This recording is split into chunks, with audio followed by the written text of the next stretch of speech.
I am the second shyest person I have ever met. And my girl, she's laying on the bed right there, and she thinks she is shy. But she did not know old Nico. But man, being shy was hard. I literally could not even order my own food at McDonald's. I had to get my parents to do it for me. I couldn't even ask the teacher to go to the bathroom. I had to get my friend to do it for me.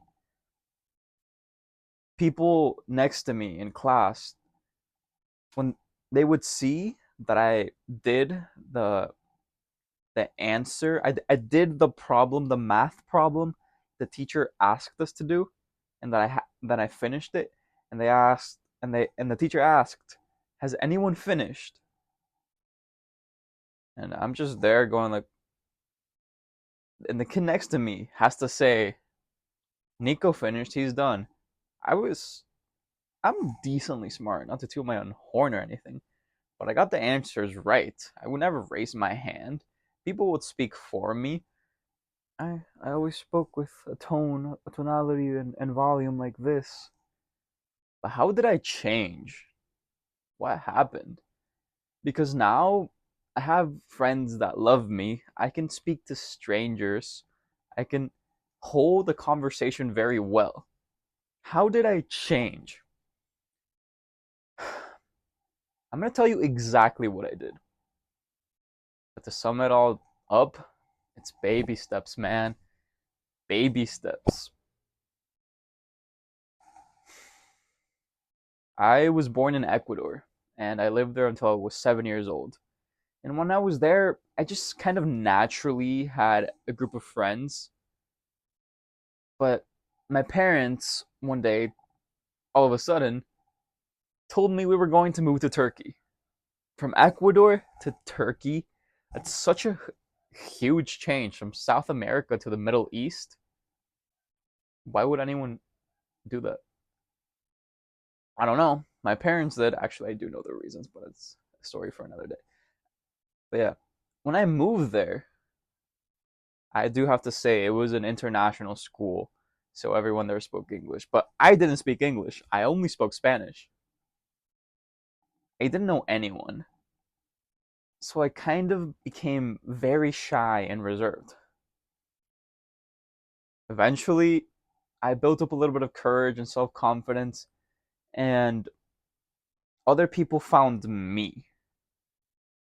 Even though I built up a little bit of courage because I played soccer and I was kind of the best one there, other people found me.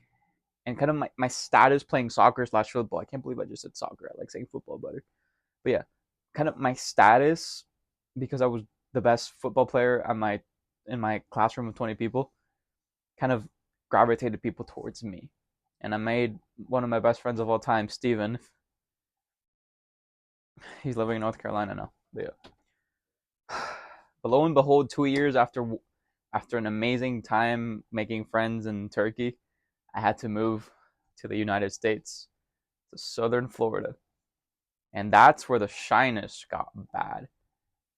I had friends here and there. I don't know how I made them, but those were the periods of time where I couldn't order food at McDonald's. Those were the periods of time where other people have to had to talk to the teachers for me. It wasn't until junior year of high school where it all started getting better. And I have to say, junior year of high school was a year where everyone was online. We weren't on Zoom, we were on Microsoft Teams. So that's what I did. It took Microsoft Teams for me to finally make friends and break out of my teenage shell. It was during this time that I began going to the gym.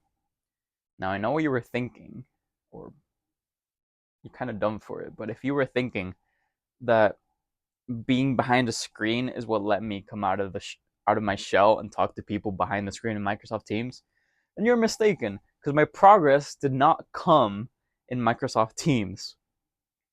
It came at the gym.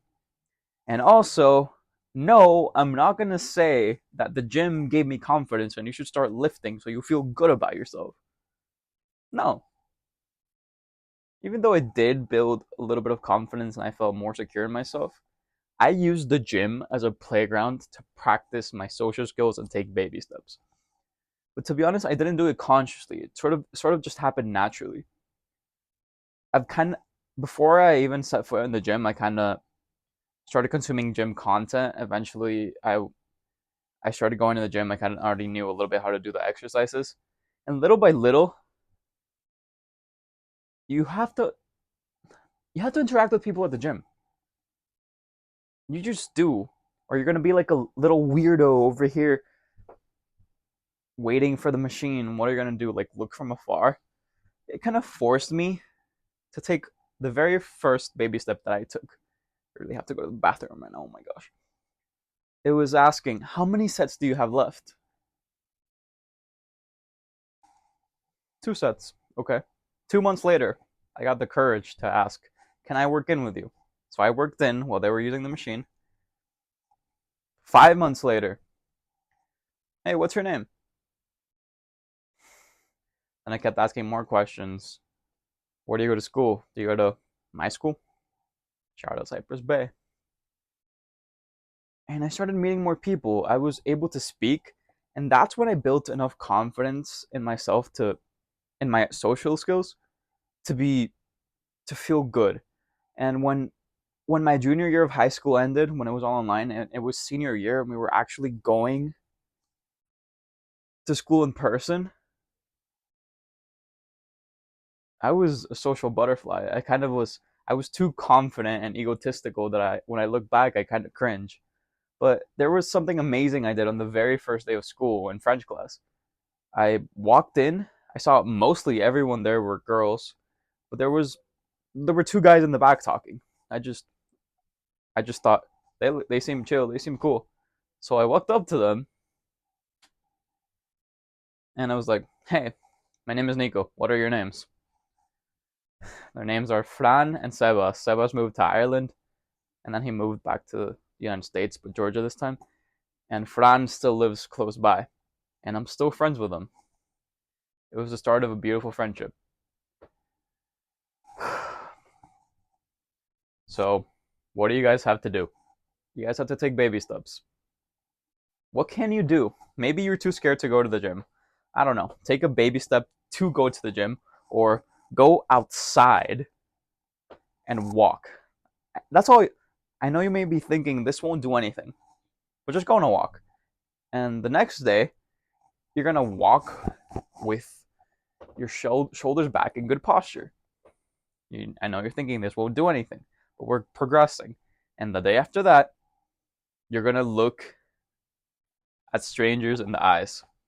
Once you feel, I know that's a bit of a hard step, but once you feel good about that, you're going to say good morning to one of them, and then two of them, then all of them. Then you're going to ask a random person what the time is or if they know directions.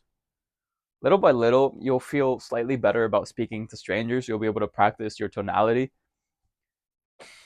and you'll get the confidence and ability to push outside your comfort zone little by little.